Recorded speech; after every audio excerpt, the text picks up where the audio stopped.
जय श्री राम भाइयों और बहनों, मैं फिर से आ चुका हूँ भारत का पूरा इतिहास लेकर। चलिए शुरू करते हैं।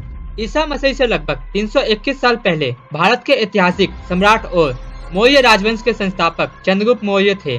फिर इसी में चंद्रगुप्त का पुत्र बिंदुसार और फिर बिंदुसार का पुत्र सम्राट अशोक था, जो भारतीय इतिहास का सबसे प्रसिद्ध शासक था। इसी में मौर्य वंश के अंतिम राजा बृहदत्त के अपने ही सेनापति पुष्यमित्र शुंग ने लगभग 180 ईसा पूर्व उसकी हत्या कर दी और स्वयं राजा बन गया। इसी में शुंग वंश के अंतिम शासक देवभूति के मंत्री वासुदेव ने उसकी हत्या कर सत्ता प्राप्त की और लगभग 75 ईसा पूर्व में कण्व वंश की स्थापना हुई। इसी में अंतिम कण्व राजा सुशर्मन की सातवाहन आंध्र राजा ने हत्या कर दी और लगभग 30 ईसा पूर्व सातवाहन वंश की स्थापना हुई। इसके बाद श्री गुप्त ने 240 से 280 ईस्वी में गुप्त साम्राज्य की स्थापना की और फिर उसका पुत्र घटोत्कच ने 280 से 319 ईस्वी और उसके बाद घटोत्कच का पुत्र चंद्रगुप्त ने 320 ईस्वी में अपना राज्याभिषेक किया।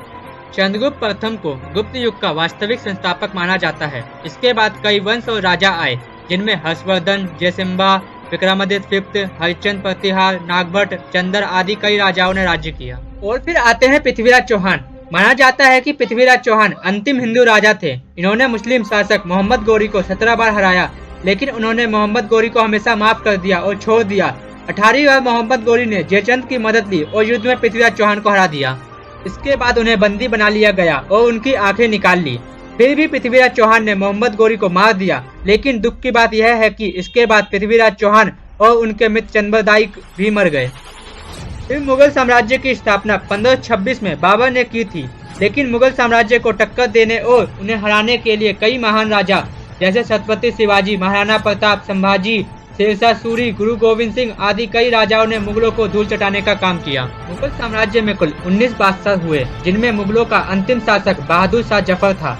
अब तक अंग्रेजों ने भी भारत में व्यापार करना शुरू कर दिया था और ईस्ट इंडिया कंपनी ने भारत में दबदबा बनाना शुरू कर दिया था। लगभग मुगलों ने भारत पर 200 सालों तक शासन किया। फिर अंग्रेजों ने भारत के राजा महाराजाओं को भ्रष्ट करके 1857 में मुगलों के अंतिम शासक बहादुर शाह जफर को हराया और भारत पर राज्य करना शुरू किया। अंग्रेजों ने भारत को खूब लूटा और बड़ी क्रूरता से लगभग 1880 से 1920 में 10 करोड़ भारतीयों की जान ली। ऐसे ही अंग्रेजों ने काफी गलत काम किए भारत में, लेकिन कुछ राजा महाराजा जैसे अहमद अली खां, झांसी की लक्ष्मीबाई, कुछ महान लोग जिन्होंने अंग्रेजों के अन्याय के खिलाफ विरोध किया और उन्हें समय समय पर टक्कर दी, जिसमें चंद्रशेखर आजाद, उधम सिंह, लाल बहादुर शास्त्री, भगत सिंह, सुभाष चंद्र बोस आदि कई महान लोगों ने अंग्रेजों के अन्याय के खिलाफ लड़ाई लड़ी और उनका विरोध सफल हुआ। भारत के आखिरी अंग्रेज वायसराय लॉर्ड माउंटेन ने 3 जून 1947 को ऐलान किया कि 15 अगस्त 1947 को भारत को आजादी दी जाएगी। लेकिन सच बात तो यह है कि लड़े वो वीर जवानों की तरह ठंडा खून फौलाद हुआ, मरते मरते भी को मार गिराए तभी तो देश आजाद हुआ। भारत माता की जय। अंग्रेजों ने अपना बदला जाते जाते भी लिया, भारत और पाकिस्तान का बंटवारा करके और उनमें फूट डालकर। अंग्रेजों के जाने के बाद भारत और पाकिस्तान में एक बहुत बड़ी हिंसा हुई, जिसमें करोड़ों बेकसूर लोगों की जान गई और उन्हें अपना घर छोड़ना पड़ा। इतना कुछ होने के बावजूद भी भारत ने काफी सारी उपलब्धियां हासिल की। आजादी के बाद हमारे देश का अपना संविधान 26 जनवरी 1950 को लागू हुआ। आम चुनावों की शुरुआत, भारत का पहला रॉकेट 21 नवंबर 1963 को तिरुवनंतपुरम के पास थुम्बा नामक स्थान से लॉन्च हुआ। 1969 में इसरो का गठन हुआ। देश में वस्तु एवं सेवा कर निर्धारित किया गया। ऐसे ही काफी सारी उपलब्धियां भारत ने हासिल की और आज भारत पूरी दुनिया में विश्वविख्यात है।